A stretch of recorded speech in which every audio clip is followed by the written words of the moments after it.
তো এখন ময়দা মাখছি বন্ধুরা। তো সন্ধেবেলায় একটু তাড়াতাড়ি টিফিনটা করছি। তো মেয়ে বলছে মা খেতে পাচ্ছে, তার জন্যে তো মেয়ে ভাত খেতে পারছে না, তার জন্য একটু ময়দা মাখছি, একটু বেশি করেই মাখছি। আর এটা একটু পরে আটাও মাখবো, আটাটা হবে আমার জন্য। আর ময়দাটা মাখছি অল্প করে, মেয়ের জন্য এখন টিফিন তৈরি করে দেবো। আর একটু আলু, সাদা আলু একটু ভেজে দেবো, সেদ্ধ করা আলু।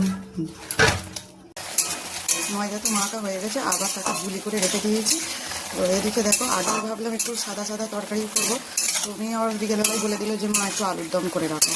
তো আবার কী করলাম, একটু জিরে বাটনা করে টমেটো দিয়ে ফোড়ন দিয়ে তরকারি, হলুদ ছাড়া তরকারি করলাম, সাদা তেল দিয়ে একটু ঝোল ঝোল করবো। তো একটু কষিয়ে নিয়ে জল ঢেলে দেবো। আর আমি কুকারেতে আলুটা একটু হালকা করে সেদ্ধ করে নিলাম। আর এদিকে দেখো কয়েকটা গুলি করে রেখে দিয়েছি, সব কটা করবো না, কারণ রাতেরবেলা বাইরে দাদাভাই গরম গরম খাবে বলে। তরকারিটা হয়েছে, আমি সামান্য উপর থেকে জিরে গুঁড়ো দিয়ে ছড়িয়ে দিয়েছিলাম, তো একটু ঘেঁটে দিয়েছি। আর এদিকে দেখো কড়াটাও বসিয়ে দিয়েছি, আর আমি দুটো বেলাও হয়ে গেছে এদিকে। তো তেলটা গরম হতে হতে আরেক কয়েকটা বেলে নেবো। তোমাদের দাদাভাই আসলে গরম গরম করে কটা লুচি ভেজে দেবো।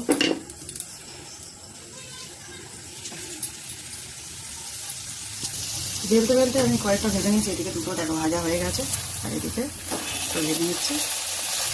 তো সব লুচি ভাজা হয়ে গেছে বন্ধুরা। তো মেয়েকে এদিকে ডাকতে, মেয়েও চলে এসেছে। আর তরকারিটা খুবই গরম এখন। তো মেয়ে চলে এসো, বসো, থালা নিয়ে আসি একটা। তরকারিটা এই বাড়িতে, এই বড় বাড়িটাই দিচ্ছি ঠান্ডা হওয়ার জন্য, হবে তো?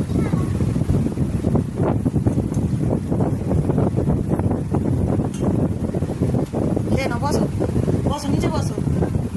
হ্যাঁ নিচে বসো, না না ওপরে বসতে হবে না, নিচে বসো। এই গামলাতে একটু কটা খাবে, খেয়ে নাও। গরম তরকারি একটু আস্তে আস্তে খাবে।